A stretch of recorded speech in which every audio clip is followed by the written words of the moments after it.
ওম ক্লিং গুরুবে নমঃ।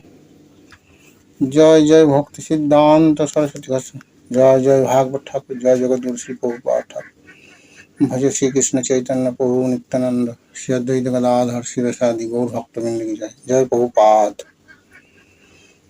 হরে কৃষ্ণ কৃষ্ণ কৃষ্ণ হরে হরে, হরে রাম রাম রাম হরে হরে। আজকের আলোচ্য বিষয় জন্মাষ্টমী আমরা কিভাবে পালন করব। দেখুন, আগামী সোমবার জন্মাষ্টমী ব্রত। অনেকেই হয়তো দ্বিমত পোষণ করছেন যে 26 তারিখ করব জন্মাষ্টমী না 25 তারিখ। তো সমস্ত গৌড়ীয় সম্প্রদায় এবং বিশেষ করে ইসকন, ওনারা 26 তারিখেই জন্মাষ্টমী ব্রত উদযাপন করছেন এবং প্রকৃতপক্ষে 26 তারিখে হচ্ছে সঠিক তারিখ জন্মাষ্টমী উদযাপন করার। এখন এই জন্মাষ্টমী পালন বিশেষ গুরুত্বপূর্ণ। আমরা যেমন আমাদের জন্মদিন পালন করি, তো আমাদের এই যে জন্মদিন সেটা হচ্ছে জড়, অনিত্য। আমাদের একটা দিন মানে একটা দিন আমরা মৃত্যুর দিকে এগিয়ে গেলাম। কিন্তু ভগবানের জন্ম কিন্তু দিব্য, চিন্ময়। জড়জাগতিক জন্মের সঙ্গে বা কর্মের সঙ্গে ভগবানের জন্মে কর্মের কোনো মিল নেই। ওনার সব কিছুই অলৌকিক, দিব্য, তাই ওনার জন্মও দিব্য। তাই জন্মাষ্টমী আমাদের পালন করা উচিত, যেহেতু উনি আমাদের পিতা, উনি অনন্ত ব্রহ্মাণ্ডে সকলেরই পিতা, সকলেরই প্রভু।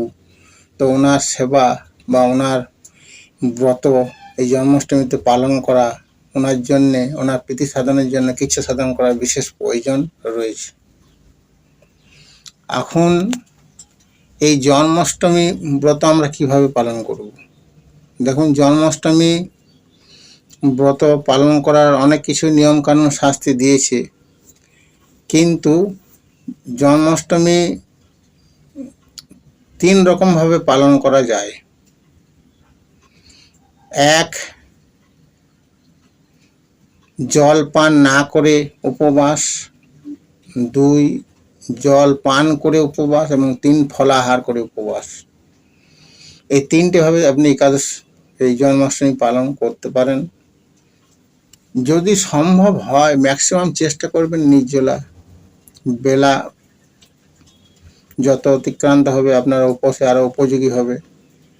তো গভীর রাত, অর্থাৎ রাত 12টা পর্যন্ত উপবাস আপনাদের করতেই হবে।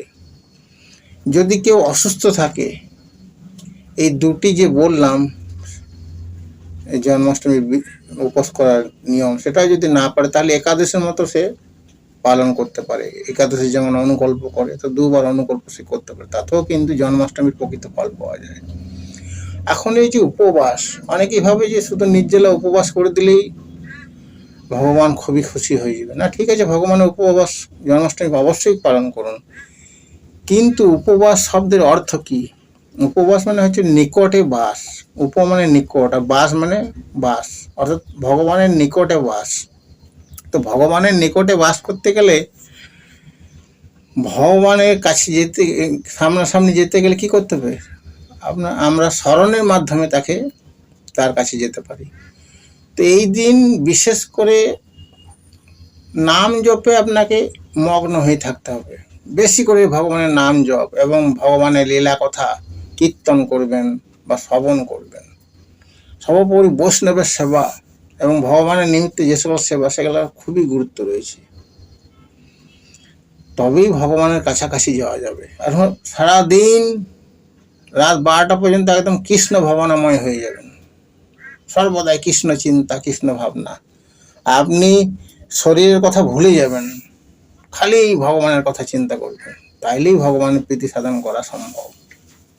এটাই হচ্ছে প্রকৃত উপবাস। তো এই জন্মাষ্টমী আপনারা সকলেই পালন করুন। তো জন্মাষ্টমীর দিন ভগবানের যত সম্ভব আপনারা ভোর ভোর উঠে যাবেন, ভোরবেলা, ভোর 4:30 4টের সময় উঠে পরেই ভগবানকে সারপ্রাইজ দেবেন। যেমন আমরা কারোর জন্মদিন হলে বাড়ির আমরা রাত 12টা হলে তাকে সারপ্রাইজ দিই, তো সেমনি আমরা ভগবানের জন্য ভোরবেলায় উঠে ভগবানের মন্দির বা মঠে চলে যাব, বা গৃহে যদি বিগ্রহ সেবা থাকে ভগবানকে উঠিয়ে সারপ্রাইজ দেবো যে হে প্রভু, আজ তোমার আবির্ভাব, তোমার সেবা করতে চাই, তোমার জন্মদিন পালন করতে চাই, আপনি আমায় দয়া করুন, কৃপা করুন যেন আমি সঠিকভাবে আপনার সেবা করতে পারি। এইভাবে ভগবানের কাছে প্রার্থনা জানিয়ে দিনটি শুরু করবেন। অবশ্যই স্নান করে যাবেন মন্দিরে বা আপনার গৃহে প্রবেশ, যদি ঠাকুর ঘরে প্রবেশ করবেন, এবং সারাদিন যেটা বললাম খালি ভগবানের নাম জপ করবেন, ভাগবত পাঠ কীর্তন করবেন ভগবান লীলা সম্বন্ধীয় বিষয়ে, এবং রাত্রি 12টার পর ব্রত ভঙ্গ হবে। 12টার পর মহা আরতি হবে। সেই মহা আরতি ভগবানকে 56 ভোগ নিবেদন করতে হয় বিভিন্ন। সেদিন ভগবানের জন্য তো সব কিছুই আপনি ভালো মন্দ যা পারবেন নিবেদন করবেন, সম্ভব হলে 56 ভোগও নিবেদন করবেন। আপনি উপোস থাকবেন, কিন্তু ভগবানকে তো উপোস রাখা যাবে না। ভগবানের প্রীতি সাধনের জন্য ভালো মন্দ তাকে আহার সেবা করার ব্যবস্থা করতে হবে। এই মহা আরতির পর আপনি জল পান করে ব্রত ভঙ্গ করবেন। তারপরে একাদশীর যে আমরা সেবা করি সেটা সেবা আপনি করতে পারেন। তো এইভাবেই অনায়াসে গৃহে থেকে প্রতিটি মানুষই ভগবানের এই জন্মাষ্টমী ব্রত পালন করতে পারে। যদি এই জন্মাষ্টমী ব্রত পালন করেন তাহলে আপনার 100 পুরুষ উদ্ধার লাভ হবে এবং আপনার 100 জন্মের পাপ ক্ষয় হয়ে যাবে। তাই জন্মাষ্টমী সকলেরই পালন করা উচিত। যে ভগবানের সেবকরা যদি সে পালন করতে না, প্রতিটি জীবেরই জন্মাষ্টমী পালন করা উচিত। তাহলে ভগবানের কৃপা লাভ হবে এবং ভগবান অতি প্রসন্ন হয়।